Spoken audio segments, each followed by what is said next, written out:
Genome editing is when DNA is altered or replaced in a living organism. There is large controversy surrounding the ethics of this procedure, and the views we will be discussing are from medical, religious, and social perspectives. So who is responsible for deciding if it's ethical? Some embryos may have a genetic disease. An example of this is cystic fibrosis, which is a genetic disorder which will cause further life-threatening complications, such as constant lung infections, and it shortens the average life expectancy, with people only living into their late 30s. These complications can lower the individual's quality of life, as well as being life-threatening. Therefore, the editing of the genome is ethical, as this will increase the chance of the baby to grow up and have a healthier life. However, there are cases when the parent has asked for the editing of genomes to change physical characteristics, such as eye colour. The editing for physical characteristics that does not affect the health of the baby is unethical. The parent is essentially designing the baby, which limits the embryo's human rights, and unnecessary altering of genomes uses expensive resources, of which could be used on embryos that have life-threatening genetic disorders. There is a responsibility for the doctor to provide the parents with all the information they have on their child's genomes so that they can make an informed decision about proceeding with the editing.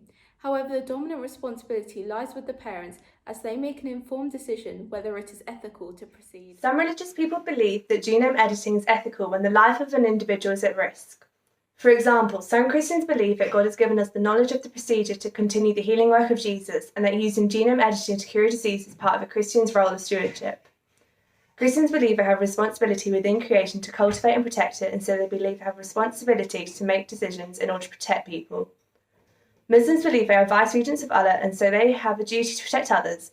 Therefore, they believe they have a responsibility to ensure that procedures only go ahead if they are safe and essential for the life of an individual.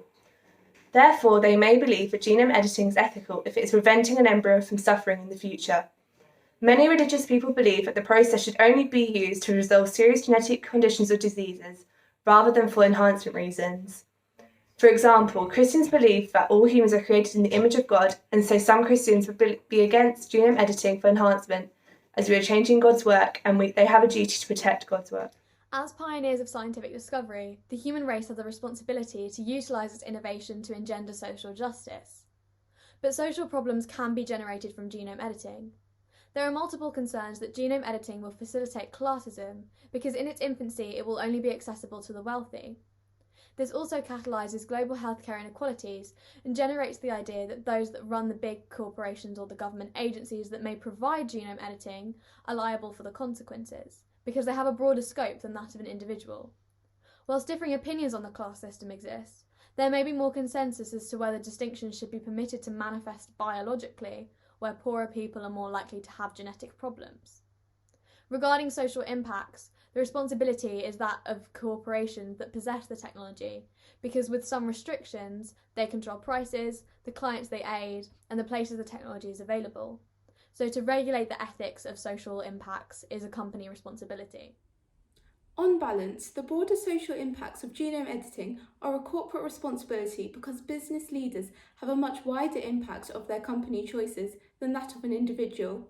However, an individual choice on the ethics of editing is the responsibility of an informed patient and their own religious views. Whilst religious people might feel they have a responsibility to protect all life, it's not feasible that they would have an opportunity to take responsibility for other people's decisions. Ultimately, it's the individual's responsibility to decide, considering all extenuating circumstances.